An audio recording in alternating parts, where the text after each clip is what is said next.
Hi, I'm Fergus. I'm head brewer at Adams. I'm just going to talk to you a little bit about our beer, Wild Hop. So Wild Hop was a beer we started brewing in 2014, I think, for the first time. The idea was that we wanted people to go out and pick hops from their gardens, pick hops from fields where they had permission to pick for those hops. We'd collect all those hops together, and then we'd make this beer.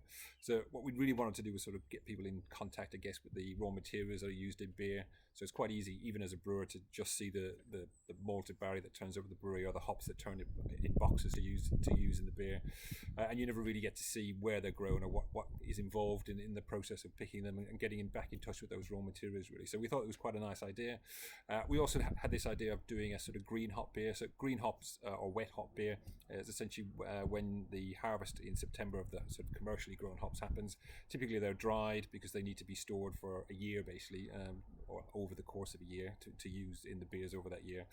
The idea with the wet or green hop beers is that you use them before they get dried, so they're fresh and they still have some different aromas that typically get driven off during that drying process. So we thought we'd combine these two things, the idea of a sort of wild hop beer and a green hop beer, and that's where we ended up with wild hop. So once a year, lots of people, we put a sort of call out, and then lots of people pick their hops in their gardens. I think we've got quite a few regulars now. We brew that beer, so usually we'll gather them all together and freeze those hops, because the hops might come in over a period of 2 or 3 weeks, until we have enough to brew this beer. So we want to keep those hops as fresh as possible, so we freeze them. For the 2019 batch, we had some issues in terms of packaging. We couldn't get it packaged when we really wanted to do, so we pushed it back into early 2020. And then just as we finished packaging it, obviously the world was shut down. So normally we get all those our wild hop pickers, I guess we call them. We get them all together. We'd have a party at the brewery, down the cellar and kitchen shop in Southwold. We'd launch the beer. We'd give them all some beer. We'd talk about it, and they'd get to see the fruits of their labour, really. This year that's going to be a little bit different. So what we're going to do is send out some of the beer to all those people who have picked hops for us. But the beer itself, what we want to try and do is sort of showcase English hops. So they're not going to have the same fruit characteristics that you get in some of the American varieties. They're typically a lot more grassy, a lot more herbal. You do get some fruit, a little bit of orange peel sometimes. And the beer itself, we keep the malt character relatively high. So it's essentially an English style bitter, I guess.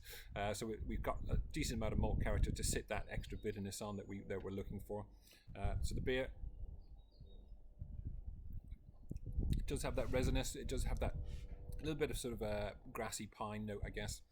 We also get the yeast coming through. So Adams house yeast is quite distinctive, and it's also quite flexible, really. So we can change temperatures, and we'll get slightly different flavors from our yeast. So we fermented this a little bit warmer, so you get a little bit more banana note coming through as well this year, which I think sits really well in the beer, and you get that essence of that green hop, that sort of slightly grassy, sort of real sort of tanniny note coming through. So that's wild hop. It's a very small batch. We do it once a year. It's never going to set the world alight in terms of sales, but it's something that we like doing, and it gets us in touch with our customers who really want to be involved with how we make beer. So if you haven't ever been involved with picking hops, if you want to do it this year, come September, go out into your garden if you've got hops there, or if you know where there's some hops growing wild, ask for permission. Make sure you've got permission to actually pick them, and we'll put a whole guide up as to how what you're looking for and when to pick them. But it's a lovely thing to do, and yeah, it's one of the favourite times of year is when wild hop comes out. So cheers.